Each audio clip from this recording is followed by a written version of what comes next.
You're listening to the Monocle Daily, first broadcast on the 13th of December 2024 on Monocle Radio. It's 3 a.m. in Tokyo, 1900 in Madrid, 1800 here in London and 1300 in New York City. That's the time on Monocle Radio, brought to you by Chanel Watches. France has a new Prime Minister as of this recording. Don't blame us if it's someone else by the time you listen to this. Spain might shortly need a new Prime Minister. And will Japan embrace the doggy bag? I'm Andrew Muller. The Monocle Daily starts now.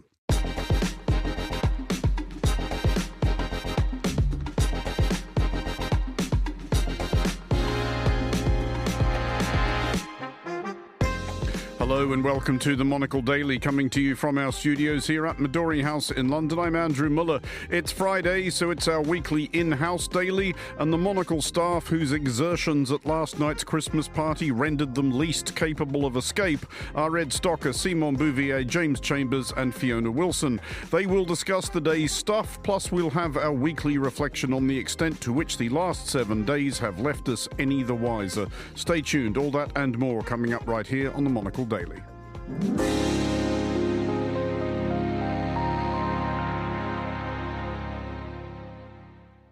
This is the Monocle Daily. I'm Andrew Muller, and I am joined first of all by Monocle's Europe editor-at-large, Ed Stocker, and our Paris bureau chief, Simon Bouvier. Hello to you both. Hello, Andrew. Hello. It's 6 o'clock in the evening, the day after the Christmas party, and you're both upright. Congratulations. More than can be said for certain of our colleagues. I mean, we wouldn't like to share any information about any of the antics from last night, because that just wouldn't be fair on the people who aren't in this room, Andrew, correct? It would be unfair on them, but it would also kind of serve them right. But let's concentrate on the people who are in this room. Simon, that was your first Monocle Christmas party. I think indeed. I'm right in saying you won a prize. I didn't quite catch what it was for. I assume it was for being the tallest Frenchman in the room? That's correct. I think they measured the difference in height between Andrew Tuck and most of the other editorial staff, and I came out on top of that calculation, so that's why I won the award. And I think you'd be pretty well placed to defend that next year as well. Let's see. Let's see what the future brings. Unless they recruit a great deal more even taller Frenchman. Or he wears heels, let's see. Or he wears his. See, it's 6 o'clock in the tough. morning. It's What 6 time o'clock. did you go to bed, Andrew? Actually, at quite a reasonable hour, having been determined not to make the mistake of last year where I literally, dear listener, ended up on the night bus, which is not something that really anybody should be doing over the age of, actually at any age. It's just never fun. It's just embarrassing for all concerned. Ed, how was it for you? It was good. I don't know how many Monocle Christmas parties I've been to. I've lost count. It's been quite a few. Yeah, it was good. I felt a little groggy this morning. I'm not going to lie. I thought I did everything right. I drank a lot of water. I think I timed my exit ideally in between hearing Paige Reynolds singing All I Want for Christmas Is You, which is genuinely a marvel, and not being here when Nick Monisse took his shirt off. Which he does every year. And not just at the Monocle Christmas party. I'm not suggesting he does it in the London office. He doesn't do that. I would apologise on behalf of our shared homeland, but he is from Western Australia, and to be honest, they're all a bit weird over there. I can't be held accountable. Mince pies over there as well? Because those maybe helped with the mince pies in Western. Lord knows what goes on. Post-Christmas party hangover. Simon Maybe had they his helped. first mince maybe pie they today. didn't. Yeah, Your first ever mince pie. And if you're sensible, it will be your last. I love a mince pie, but Really? that's a whole Ed has been other trying to topic sell of me on them. conversation. We I love a mince pie. We may, I fear, be drifting into festive inanity at this point. So let's go to France, which does have a new Prime Minister, in a clear indication that he has heeded the popular will for a drastic, decisive change of direction and fresh new thinking at the top of government. President Emmanuel Macron has replaced the 73-year-old centre-right Michel Barnier with the 73-year-old centre-left Francois Bayrou, who becomes the fourth person to hold the job this year. Still time for a fifth if they're quick. Simon, first of all, could you bring our listeners quickly up to speed, because it might be all the time he gets, as to who Francois Bayrou actually is? Well, Francois Bayrou has been, I wouldn't say a heavyweight, but a fixture in French politics for decades, a centrist. He has a reputation as a pragmatist, and I think Macron is betting that instead of relying on the kind of tacit support of the far right, Bayrou will be able to garner the tacit support of the left. And fun fact, he's is still, I guess, the mayor of Pau, or maybe not anymore since he was officially named prime minister. But Ed once lived in Pau. I did indeed. It's a true story. What's it like? It's very nice. It's got, it's right. It faces the Pyrenees down in southwest France. There's a beautiful boulevard line with coffee shops, or cafes, as they like to call them in France. all those years on the continent. As you can tell, I became fluent in French. No, I taught English. I did a degree in French many years ago, and I taught English in southwest France and lived in Pau. Was the new Prime Minister the mayor at the time? And if so, can you glean anything from his municipal governance that might apply? He wasn't the mayor at the time, I'm afraid. So I'm sorry to... I'm quite glad I'm able to say no, because then you might have quizzed me about all his policies while I was but a mere 20-year-old student. And my main focus was, of course, local politics at the time. There would have been a barrage of extremely detailed questions about his policy on potholes and bin collections. Simon, Michel Barnier lasted 3 months, give or take. How do you like the new incumbent's chances of going any longer than that? Well, I like them, to be honest. I think that... What, as long as 4 months? This might get us to April? I think, Macron's hope that it will take us all the way to the next presidential election in 2027 is a bit fanciful. I think it will take us to the next possible dissolution of the Assemblée Nationale, which is next summer. Mm-hmm. I think he will last at least that long. But I think it's so fractured that it's probably going to be necessary to call new elections as soon as it is possible. But I do like his chances of lasting until the next opportunity to go to the polls. I mean, Ed, do we think that Macron may be trying to hope one of those two things, that he's trying to get the public perhaps even more annoyed with Parliament than they are with him? Well, I'm not sure about that, because if Parliament does keep falling, it invariably focuses on him, and the questions come back about whether he has become a lame duck president, whether he should step down before his term officially ends in 2027. So I think it's actually in his interest to keep this government together. Detracting attention away from him only works up to a certain point. He is in a difficult position, that the country is very polarized between these sort of far left and far right. In theory, the Prime Minister should come from the left, given the amount of votes they got. But the right doesn't want that. The left doesn't want the right. It's a mess. So he has to find this centrist who doesn't actually reflect the way the landscape of French politics has shifted. And so it's going to be tricky for him to keep this government together. But I guess to a certain extent, and we'll see what Simon thinks, it will depend what this new government does, the policies it tables, whether it tries to use this anti-democratic 49.3 resolution where you can force things through Parliament, which of course ultimately led to the downfall of Michel Barnier and has been used a lot while Macron has been president. Yeah, it depends if it decides to tread carefully, but it has to somehow also try and win the left and right. That's going to be super difficult as well. And you're absolutely right, Ed. And I think that was one of the conditions that the more left-leaning parties have put to at least not censuring this government from the get-go is that they don't want him going anywhere near this special constitutional mechanism that allows the prime minister to try forcing bills through parliament on the condition that they submit to a vote of no confidence. So I think he is not going to be allowed to touch that. That's for sure. Simon, just finally on this, we are blithely talking about President Emmanuel Macron as unpopular, which I guess by most metrics he is. But he has been elected president of France twice, admittedly running on both occasions against a very, very divisive second-round opponent.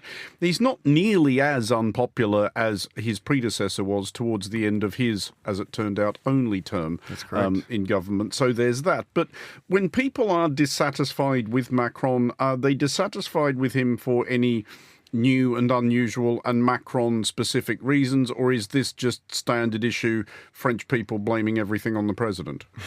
Well, I do think that is standard issue in French politics, but I think there are two things that make him particularly unpopular, and I would say particularly even despised among the people who don't support him. And those are his kind of, let's say, vertical style of government. He has a reputation that honestly he sometimes deserves for being a bit haughty, for having this "I know better than you, what's good for you" attitude. And secondly, his signature policy is the retirement reform that pushed the age of retirement in France from 62 years old to 64, which is in line and even below the age of retirement in many other European countries, but it's still something that is very, very unpopular in France. So I think those two things make him especially disliked among the people who don't support him. Well, let's move along, because next door in Spain, hilariously, they may also shortly be advertising for a new prime minister. Pedro Sanchez, currently leading a minority government at the head of the Socialist Workers' Party, is potentially facing a vote of no confidence brought by one of the more controversial components of his coalition, the Catalan separatists of Together for Catalonia. The vexed secessionists claim that Sanchez has spent less money than he should and/or less than he promised in Catalonia, and are therefore threatening to turf him out. Simon, first of all, I mean this question in both senses of the phrase, are they serious? As in, are they serious as in they're actually going to do this, or are they serious as in they're going to turf themselves out of a job and this is a minority party whose leader still lives in Belgium? No, to both. No to both. I think that it doesn't seem like it is a serious threat. I don't think that they will have the ability to topple Sanchez or cause the fall of his government. And secondly, I don't even think that, him not implementing their kind of policy priorities fast enough is even really the issue here. I think this is more about something that is out of Sanchez's hands, but has to do with his promise of granting amnesty or supporting amnesty for the leaders of the kind of failed 2017 independence bid that happened in Catalonia. The Spanish Parliament passed a law that would have allowed that, but then the Spanish Supreme Court said, we will not allow it. And so, it's out of Sanchez's hands, but he is unable to fulfill the kind of number one reason that this party agreed to participate in his coalition, and I think that's what they're upset about. I mean, related to that, Ed, is it wrong to suspect that there might be an amount of grandstanding going on here to try and get the issue of Catalan independence back in the news? Absolutely. I mean, amnesty allowed, but with certain caveats, right? Like for the misuse of public funds, they said it couldn't stand, which is why Puigdemont is no longer kind of covered by this amnesty. And you mentioned, Andrew, he is still based in his sort of self-imposed exile in Belgium. And I think to a certain extent he is away from the centre, obviously, of Spanish politics.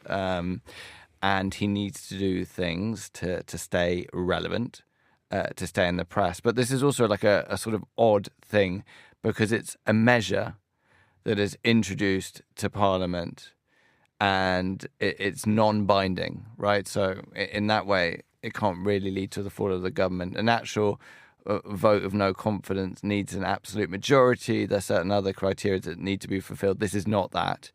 And actually, it's due to be debated in January, and Sanchez can just choose to ignore it, even if the right-wing parties, the People's Party, the PP, and the far-right Vox also choose to support it. So I imagine, I could be wrong, but Sanchez is probably just going to ignore it and push on. But that doesn't also mask the fact that Sanchez does have a weak government. He does have a coalition. He has this odd relationship with Junts inside his coalition, yet they don't exactly see eye to eye. So it's not an easy government to preside over. And obviously, the PP, which actually got the most votes in the last Spanish election are waiting in the wings. But just to follow that up, though, Ed, if Sanchez makes the calculation that he can just wave this off and ignore them, is he feeling like at this point he can also wave off and ignore the underlying issue? Is Catalan separatism still quite the thing it was, maybe in the heady days of 2015 or so? Because the most recent polling I was looking at says that in Catalonia, support for independence is now down to 40% with 53% against. Sanchez might be calculating that these are people who kind of had their chance and blew it.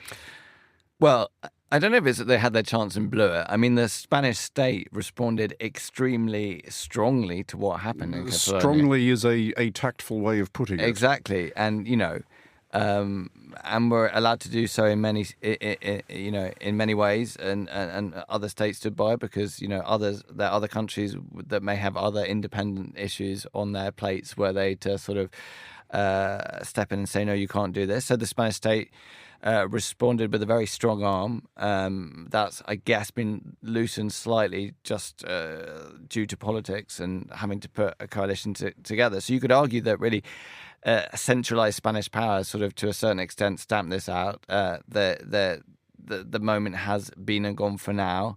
The leadership is divided to some extent. There's, we were just talking about Puigdemont, who's not even in Spain. So I think it's a combination of factors that perhaps have weakened it. Whether, that will change in the future, whether that will change under a new Spanish government, who knows? But for now, it does seem that way. Are there, I was going to ask, Simon, any echoes of this stuff in France? I mean, I know that it's never difficult to find things about which certain portions of the French electorate will get upset, but is separatism still a live thing anywhere in France? Well, I think the appropriate metaphor for this is a kind of almost always dormant volcano that occasionally wakes up. We have Corsica that has, the biggest one, but it kind of comes in and out of relevance, I would say. And sometimes it's at the forefront for a while, and there's even violence. But right now, it's quite a big. Yeah. The last few years, it's been a pretty big thing. Yeah. There's that inmate who got killed in prison. There's a lot of organized crime as well that is kind of mixed into these independence political movements. So it's complicated, but I don't think that they have the political clout, anywhere near the political clout that the Catalan independence movement has within Parliament, for example. That this really not the same dynamic at all. And finally, Ed, because it occurs to me now to be curious about this, given the way that Italy, your more regular habitué, was assembled, is this still a thing anywhere in Italy? Do you get the occasional sort of liberation front of wherever it is hoisting pitchforks and demanding to set out under their own steam? Well, I mean, you want to talk about Salvini doing this show. I mean, at one point he wanted, the North to separate the working North to separate from the rest of the country. So if we count him, there was, Lega used to be a successionist party. Lega Nord, indeed. But it has since sort of renounced that idea. In terms of regions, no, but you also have autonomous powers, like Alto Adige Trentino is like an autonomous region. You have certain autonomous regions, you have certain devolved powers. Regions that go after certain things. So no, not really. Can't say that there is, apart from the old days of Lega. Well, on that reconciled note, Ed Stocker and Simon Bouvier, thank you both very much for joining us.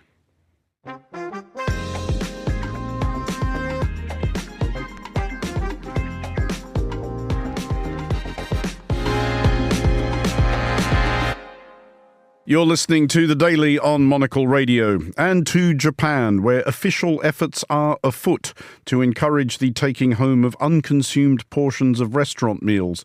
Authorities believe that 600,000 tons of uneaten restaurant food is flung into Japanese skips every year, a significant chunk of the 4.72 million tons of food wasted annually.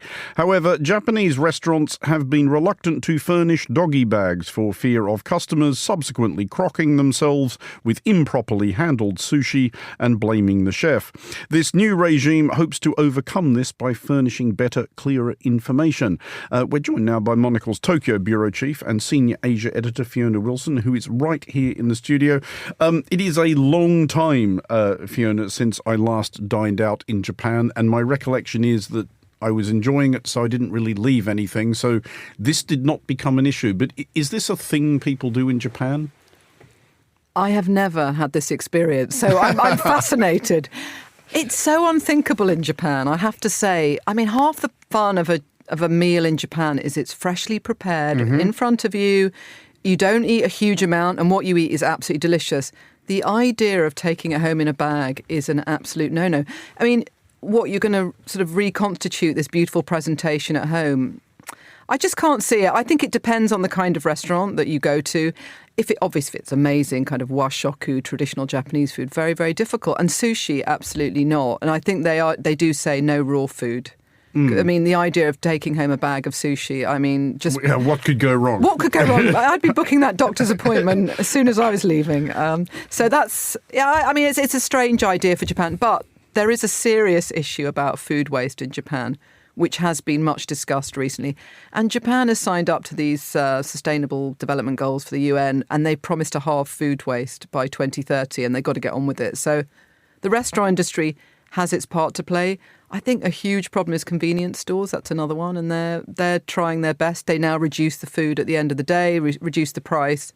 They're doing what they can. But I think there is a serious issue. But doggy bags, I'm not buying it. Well, see, I confess to being somewhat mystified by this because, to the best of my recollection, having eaten out in restaurants all over Europe, I don't think I can recall a single incident of ever seeing anybody ask for any such thing. It's not something that really goes on in Australia. I just assumed that this was a uniquely American thing because American restaurants seem unable to perceive a relationship between serving sizes, which are more than a normal person would eat in a week, and the inability of some of their customers to finish the whole thing in one sitting. Yeah, I agree. I mean, it's not just that Japan is opposed to this idea. I think most of the world is.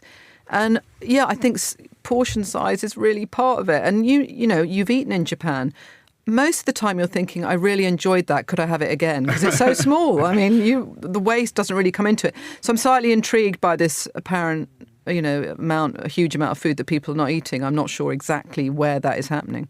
But I was intrigued by the detail of how they're going to go about this. And I was just wondering if this strikes you as just an extremely Japanese thing to do, that they're going to diligently furnish this very precise, very careful information about here is how to do the thing diligently and properly. Yeah, that is quite a Japanese thing. They may also be worried about court cases. I think there's a legal issue. When you're struck with food poisoning, you are going to want to blame someone. And it's not just about instructions. I just think the idea people in Japan would think, no, I just don't fancy that. It's completely the opposite of the point of going to a restaurant. It's not about calorie intake. It's about the pleasure of eating this freshly prepared food. So you don't want to be heating it up at home.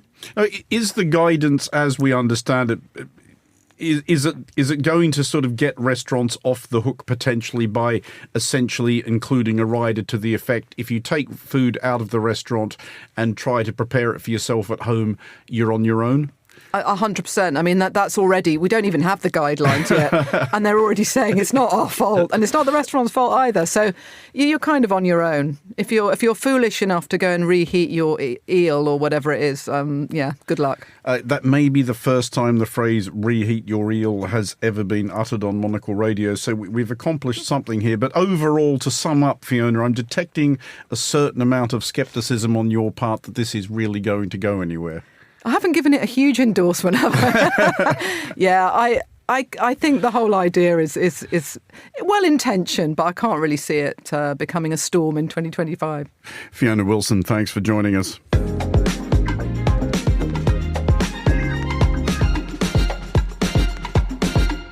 You're listening to The Daily on Monocle Radio. In Thailand, newish Prime Minister Paetongtarn Shinawatra has addressed the nation on the subject, as she hoped viewers would see it anyway, of her government's accomplishments during its first 90 days in charge. Certain flint-hearted sceptics have, however, suggested that the thinly veiled subtext was her government's relative lack of accomplishments during its first 90 days in charge. I'm joined in the studio with more on this by James Chambers, Monocle's Asia editor. James, first of all, let's talk about the set piece itself. Is it a usual thing for a Thai Prime Minister to stand up after 90 days and say, here's what I've done? It's not usual, but it does seem to be catching on, I guess, in the international political field. I mean, we saw the UK Prime Minister do a similar thing recently. Thailand's Prime Minister, Paetongtarn Shinawatra, came in 3 months ago, 90 days ago, and obviously there was a lot of enthusiasm. She's very young. She comes from a political lineage. And there was a lot of hopes. And actually, within those first 3 months, she's not been able to deliver much, right? So this is her attempt at kind of kickstarting or rebooting her premiership. And the theme of this television appearance that she did yesterday on Thai television was basically to kind of look ahead at 2025 and brand it as a year of opportunity for Thailand. And I guess get people enthused about her leadership again. So it was more a speech of aspiration than actual accomplishment? Yes, it was. I mean, I guess the whole idea was meant to be, this is what I've achieved in the last 3 months, but actually she's not been able to do much. Her predecessor did a little bit in his year in power, and I guess she's trying to say that she's continuing what Seta Thavisin did. But it's very much more of like, this is what we've got planned for next year. And the focus is, in typical kind of per-Thai fashion, on what handouts they're going to dole out to the people. Because one of the big problems Thailand is having right now is just mounting household debt. Consumption has dropped dramatically, and the country relies on Thais, buying things. I mean, Thais buy a lot of cars, but car purchases have dropped off a cliff.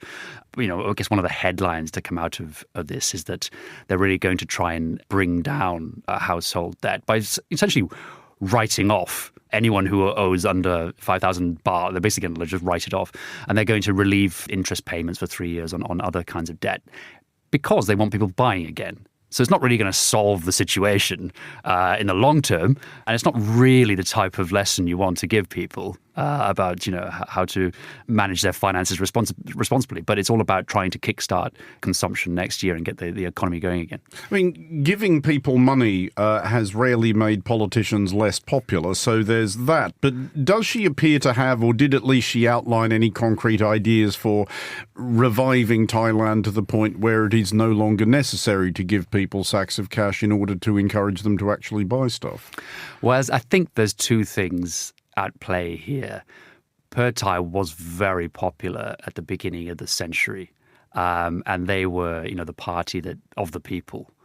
They aren't that party anymore, and they lost ground to Future Forward, who's actually come back as a People's Party. And since they managed to get into power, they know they've got a few years now to try and win back the people's affection. And as you said, handing out money and relieving debt is one way of doing that. So they've got this project, and Paetongtarn is the young face of Per-Thai, and it's her, she is the one who's got this final roll of the dice to basically try and turn Per-Thai into a popular party again that can win the next election outright.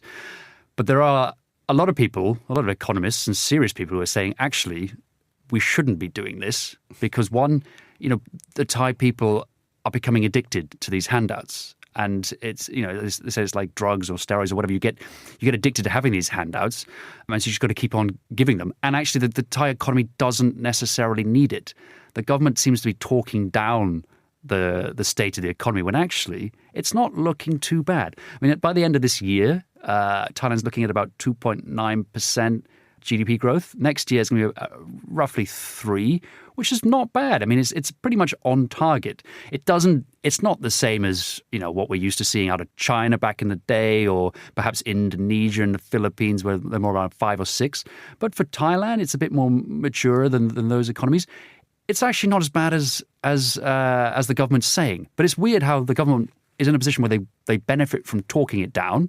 And then people start to get a bit depressed because they read the news and think, okay, we're not doing as well as we can. So there's this downward spiral. But actually, if you look at the numbers, it's doing okay. And tourism is picking up. And it's going to continue picking up. So it's in a weird situation in Thailand where the government is actually actively talking down the economy. When you actually look at the figures and listen to the economists, it's actually not doing too bad. I mean, granted, she's only been in the job 90 days, and this is a prime minister still trying to establish herself and her government. But again, going back to the speech, presumably she does not wish to be remembered solely for serially bribing Thailand's people with their own money. Did she announce anything that strikes you as sort of a flagship policy? Here is my big idea. I mean, she set out a bunch of policies looking at the short term, medium term, and long term. Some of them are nice ideas, like using revenue from the lottery to send bright Thai school kids overseas to be educated or to go to summer camps. Nice things like that, but not much that's going to kind of move the dial.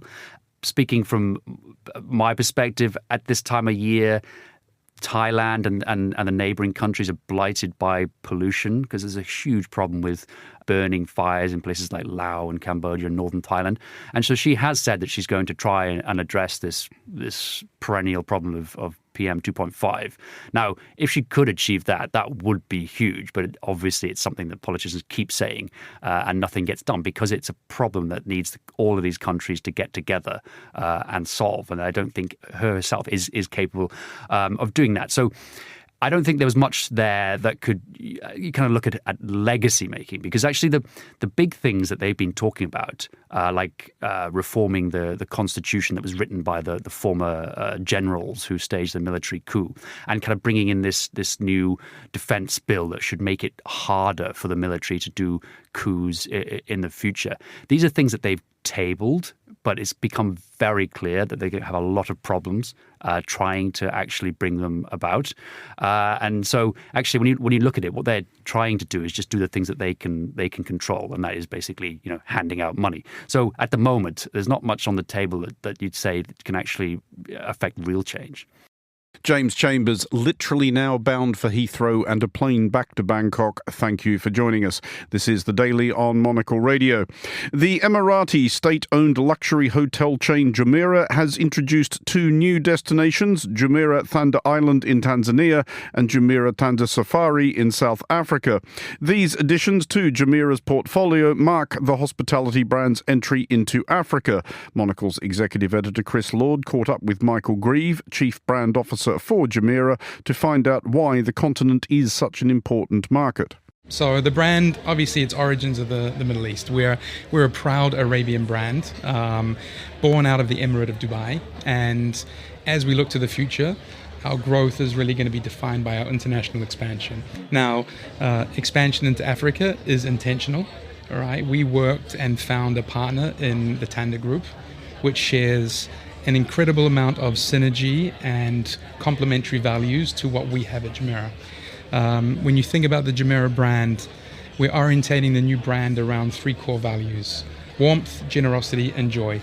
And these three values really, epitomize Arabian hospitality and the authenticity that Arabian hospitality has. When you look at Tanda, Jumeirah Tanda Island and Jumeirah Tanda Safari, which are the two new properties in Africa. Jumeirah Tanda Island is 65 nautical miles off the coast of Tanzania. Jumeirah Tanda Safari is north of Durban, so in South Africa, so two different countries on the continents. Tanda means love in Zulu, all right? So at the very core, our DNA of both brands speak in symmetry to each other. We talk about the spirit of Jumeirah. The spirit of Jumeirah is the authenticity, the genuineness that you find in our colleagues on all of our properties around the world. And maybe I'm a little bit biased when I say this, but, I think we've got the best colleagues in hospitality, and you feel that warmth, that joy, that genuineness to hospitality on property. It's the same what you find in Tanda. What's interesting on that point, Michael, I recently was doing some reporting around the cruise industry and spent some time on some of the new luxury players who are in that world.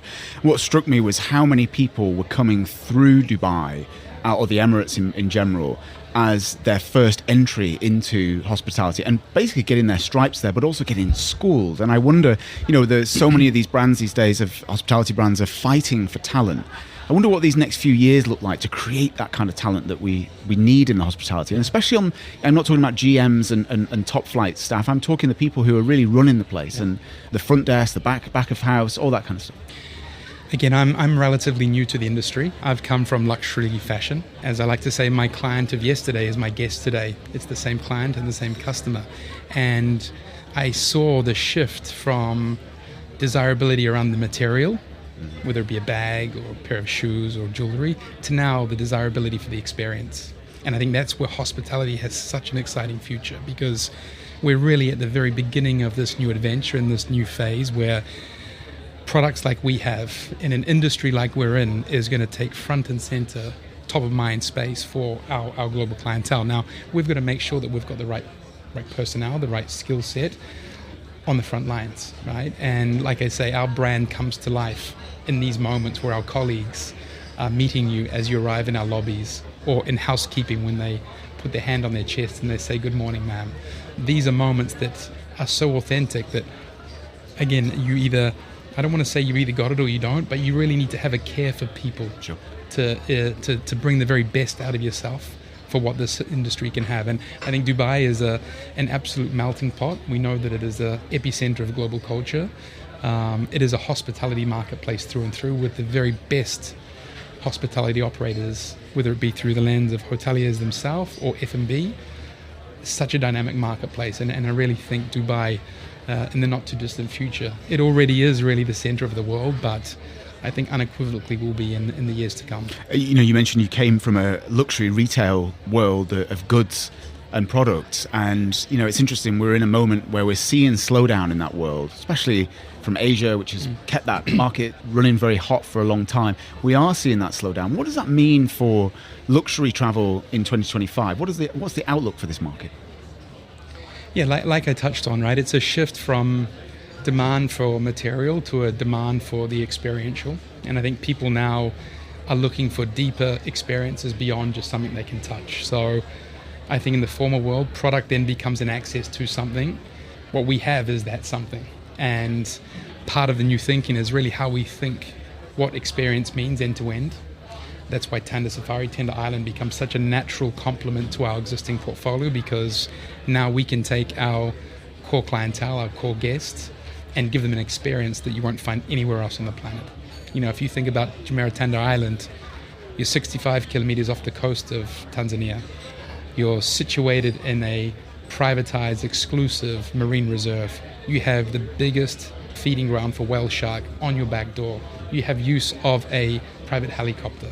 You bring your family, your friends, and you have an experience like another. I mean, this is true luxury. You get to unplug from the world and escape the pressures of normal life. This is the ultimate definition of luxury, certainly the new luxury. I wonder, Michael, we've talked quite extensively about the move into Africa, but just talk us through where that might go in the next few years. What other markets, even maybe within Africa itself, but what other markets are you guys looking at and thinking and seeing opportunity there? Yeah, like I said, the focus of the brand now really is international expansion. Africa, like we've announced today, is the big news for this week. We have growth plans. I can't give you too much insight just yet, but we are welcoming a new product, Jumeirah Le Richemont in Geneva. All right, this will be coming in the not too distant future. Of course, the Swiss market also, in particular for the Middle East, is a big source market, and of course very much a home of the very best in hospitality. So an important flag that we put into that marketplace for the first time. And remind me, is that your first step into the Swiss market itself? Into the Swiss market, yes. We already have international product, and I think this is one of the exciting opportunities we have with Jumeirah, is telling our story for the first time in a way that it maybe hasn't been told before. We have Jumeirah Capri Palace, an iconic hotel located in Capri, and an amazing experience with some of the best F&B you can find on the island. We have Jumeirah Bali, we have Jumeirah Maldives, we have Jumeirah Carlton Tower in London, situated on Sloane Street, refurbished only 2.5 years ago. I mean, we have already an international portfolio and a product mix that can compete with the very best in the world. Now, as part of this new growth agenda, we're going to start talking about this property and this product in a way that we haven't. That was Chris Lord in conversation with Michael Grieve. This is the Monocle Daily.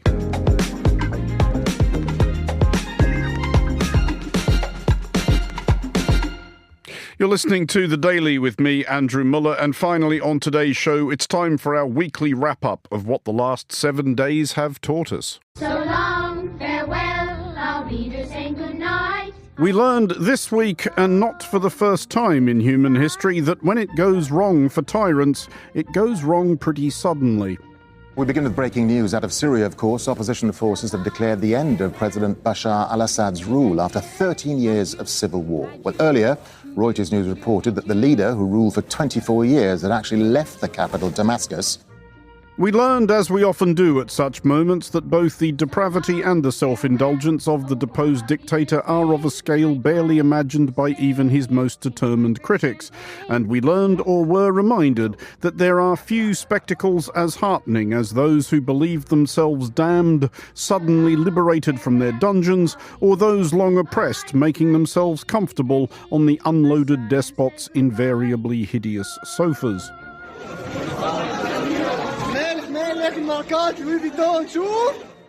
And we learned what former President Bashar al-Assad had been buying with his clearly very carefully saved Syrian public sector wages. This is a man who had expensive tastes. We've seen Aston Martins, we've got Lamborghinis, we've got Ferraris. We learned that Assad had decided to contemplate his retirement options from a distance, having astutely timed his moment to bolt for the airport with as much of the national treasury as he could stuff into his portmanteaus. Russian state media say President Bashar al-Assad has been granted asylum in Moscow after fleeing his country. We have not learned for certain, but are choosing, what with one thing and another, to assume that Assad has asked for a room on the ground floor and will be steering clear of chartered aviation. We have not, as of this recording, learned quite who is going to be running Syria next, though if we're honest, and at the very real risk of throwing something of a damp towel on the fireworks, we learned via a brisk riffle through the CVs of certain of the contenders of perhaps one or two causes for concern. Who is Abu Muhammad al-Jolani, a nom de guerre adopted from his jihadist past, now seen by many as a hero after a lightning-quick revolt that chased Bashar al-Assad out of Syria? Al-Jolani leads Hayat Tahrir al-Sham, HTS, a breakaway from al-Qaeda. We learned that Mr. al-Jolani and indeed HTS were at pains to stress that their thinking on certain subjects had evolved somewhat.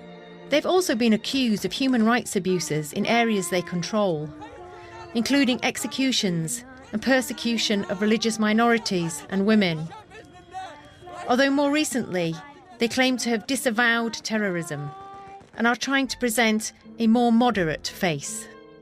But we have learned from observations of politics generally that between what someone says before they reach office and what they actually do once installed in it lies a considerable gap, and we have therefore learned many times before this week to manage expectations somewhat. But we hope to learn imminently of better days for our Syrian listeners. We'll be needing at this point a sound effect of a lengthy run-up evocative of a gymnast hurtling towards a vault with a view to executing an especially audacious manoeuvre. Because. Sticking with the subject of men with beards seducing anxiously optimistic punters with promises of a good time, we learned that parents in Hampshire had been disappointed by Santa Claus. Oh my goodness! That was spectacular! Landing stuck. Yes, we learned that it was indeed the happiest time of year, i.e. that time of year in which parents are photographed folding their arms and affecting grumpy expressions outside Christmas attractions which have failed to impress their ghastly chocolate-smeared children. We learned that in the English settlement of Winchester, teeth were being gnashed at a Winter Wonderland-style attraction with particular reference to a suboptimal Santa Claus. We learned that among the grievances enumerated by customers was the following, as will now be solemnly intoned by Monocle's festive disappointments desk chief, Fernando Augusto Pacheco. this was just a guy dressed up in a cheap red suit with a blatantly false beard. We have not as yet learned what the denizens of Winchester think Santa Claus actually usually is, but we confess ourselves absolutely agog to find out. Email address is on the website if there isn't too much of a queue for Winchester's computer. And we learned that Christmas has come early for Greece. Not that one. For this is more of a tale of the one that I don't want. We learned that the incoming circus of US President-elect Donald Trump intends to dispatch as its ambassador to Athens, ladies and gentlemen, leaders and fighters for freedom and liberty and the American dream, the best is yet to come. Kimberly Guilfoyle, former Fox News presenter, whose arrival may prove something of a boon to Greek earplug retailers. We learned after exhaling the necessary weary leaden sigh, which has become such a necessary preamble to researching the background of any appointee of the second Trump administration, that this nomination appears to be both a consolation prize to Guilfoyle and a gift to second worst Donald Trump Jr. Ooh, I can't wait to see where this goes. Okay. Tell me more. Let's see where this goes. You asked for it. We learned that, sad to relate, and frankly even sadder to reflect that we are reading about this for a living, that Guilfoyle appears no longer to be Junior's +1 and has been supplanted in his affections by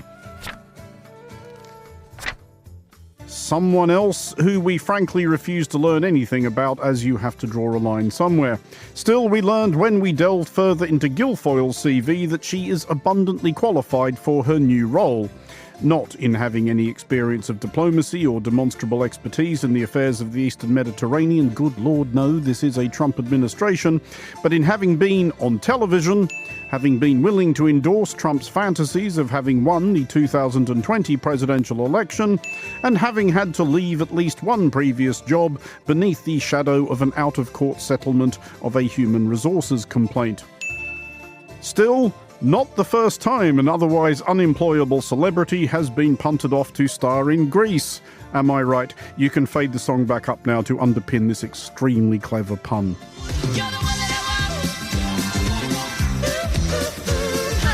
For Monocle Radio, I'm Andrew Muller.